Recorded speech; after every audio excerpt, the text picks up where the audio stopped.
Why would an artist paint a picture of the same flower several times and nearly lose his mind doing so? Today we'll be stepping into the world of Vincent van Gogh's Sunflowers series, and it's a story of hope, desperation, and of a flower that is more symbolic than it is fragrant. Hello, my fragrant friends, and welcome back to Aromatic Adventures by PJ. I am PJ, and together we will explore the hidden histories of fragrance and how scent shapes the way we live, love, and design the spaces we call home. This adventure takes us to 1880s France.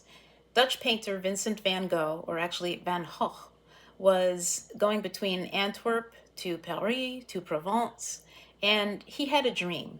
He was restless, he was lonely, but his dream was to establish an artist community where artists could get together and inspire each other and encourage each other. And he wanted to do it somewhere far from the city corruption. He had his sights set on a place in the south of France called Gogh. And he had one artist in particular in mind, and that was Paul Gauguin. Now, Van Gogh met Gauguin a couple times before, but he was really intent on getting him to join this community. But Van Gogh had a problem: his reputation. See, he was known for being a bit feisty, for lack of a better term. And he knew that if he was going to entice artists to come follow him to this fantasy retreat, he had to make it inviting. His idea was simple yet brilliant at the same time. He thought he would use flowers, but not just any flowers, sunflowers. So Van Gogh finds his way to Gogh. At this point, he's not feeling so well, both mentally and physically. And he finds a home. He rents out 4 rooms, and he calls this the Studio of the South. And the home is actually depicted in one of his paintings called The Yellow House. In 1888, in that little yellow house in Gogh, he got to work. He picked up his paintbrushes and painted vase after vase after vase of sunflowers. At first, the petals were lively and golden, bursting with energy and life. But as the days passed, those petals withered. Yet, Van Gogh painted them anyhow. You see, to him, this wasn't decay. This was honesty and beauty. The flowers, going through their entire cycle of growth, glory, and decline, was truly special and meaningful to him. But there was more. These paintings weren't just still lifes.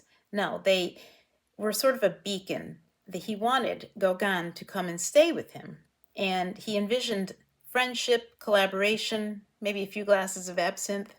And so it is believed that these canvases hung in the entryway of the home, sort of as a welcome mat, as a beacon that said, "You are welcome here." And guess what? It finally happened. In October 1888, Gauguin arrived in Gogh. And for a short season, the 2 artists worked side by side and enjoyed each other's company. In fact, Gauguin created a painting called The Painter of Sunflowers, inspired by, guess who?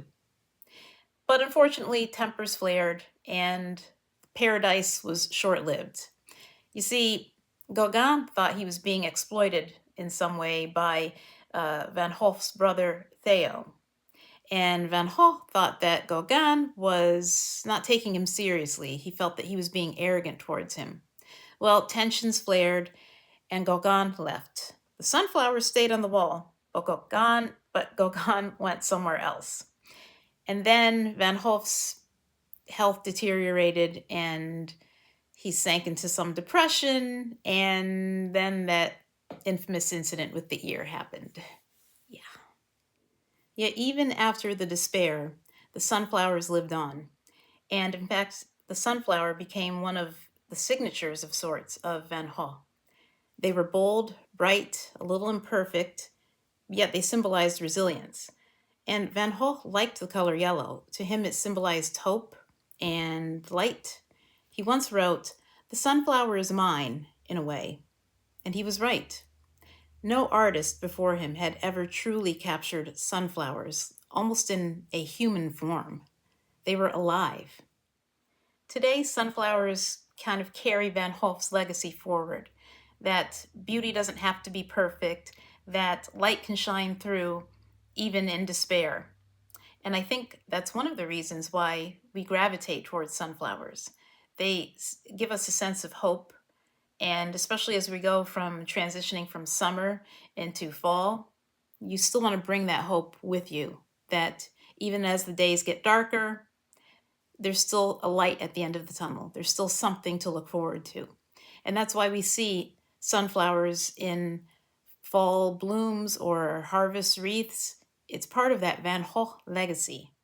While Van Gogh used paint to immortalize the beautiful sunflower, about 105 years later, the Elizabeth Arden companies thought to do the same, using perfume, of course. They employed a New Jersey-born perfumer by the name of David Appel. Appel spent his childhood in New England, spent a lot of time outdoors, and he decided in order to capture the energetic essence of the sunflower, he went with fruits, namely lemon, mandarin orange, also some flowers like orange blossom. He also used Brazilian rosewood and amber. And this mix came together to create Sunflowers by Elizabeth Arden, which was released in 1993. It was an instant success. People were drawn to just the liveliness of it. I mean, you smell it and you're instantly outside in a sunflower field. Even the commercials, they used a model named Vendela, and she was the spokesperson for the perfume. And in the commercials, she's frolicking in these sunflower fields with a little girl, and they're having the time of their lives, not a care in the world. That's what a sunflower is. That's what it does for the psyche. It makes you carefree. And keep in mind, in 1993, we were also in the grunge years. The grunge scene was really popular. And people were also looking back to the 1970s, the early 70s. So there was kind of a crossover between natural flowers, natural colors, like the natural yellow of the sunflower, earth tones in particular, that were popular in the 1970s. So all of that coming together created the perfect time to release sunflowers. I remember going to a store with a friend of mine, and when she saw sunflowers on the shelf, she just bought, I believe, 2 bottles of it. And in fact, these sunflowers back here are for her mother. Anybody who has a fall birthday, get them some sunflowers, brighten their day. Again, there isn't really a scent to them. If you smell honey in them, that's great. I don't really smell anything in them, but I love the way they look in a fall bouquet, used for decorating the home, artificial sunflowers. They just go well with fall foliage, and you just can't be sad around sunflowers. Now, there are a couple of other fragrances that mimic the feel and the emotion from sunflowers. There's a company called Floral Street, and they have a perfume called Sunflower Pop. They used Bellini, passion fruit, and honey. And then I am personally using a fragrance at home, and it's a sunflower fragrance. It's that bright yellow. It's a bright yellow wax. It's called Golden Sunflower Fields, and the name alone puts a smile on anybody's face. They actually use for this blend apple, hay, and sunflowers. Now, I don't really know how they got the smell of sunflowers in there, but again, sunflowers are less of a specific scent and more of a feeling, a youthful feeling, a happy feeling. That's what sunflowers mean to most people. So whether it's in a museum or in a golden bottle of perfume, the sunflower is more than just a flower. For Van Gogh, it symbolized friendship. For Elizabeth Arden, it was the epitome of joy. And see, that's where sunflowers dazzle us, not with their scent, but more with the symbolism. They symbolize hope, optimism, warmth. So next time you're in a mood for sharing any of those qualities with someone, buy them sunflowers. If you love sunflowers, put a sunflower emoji in the comments.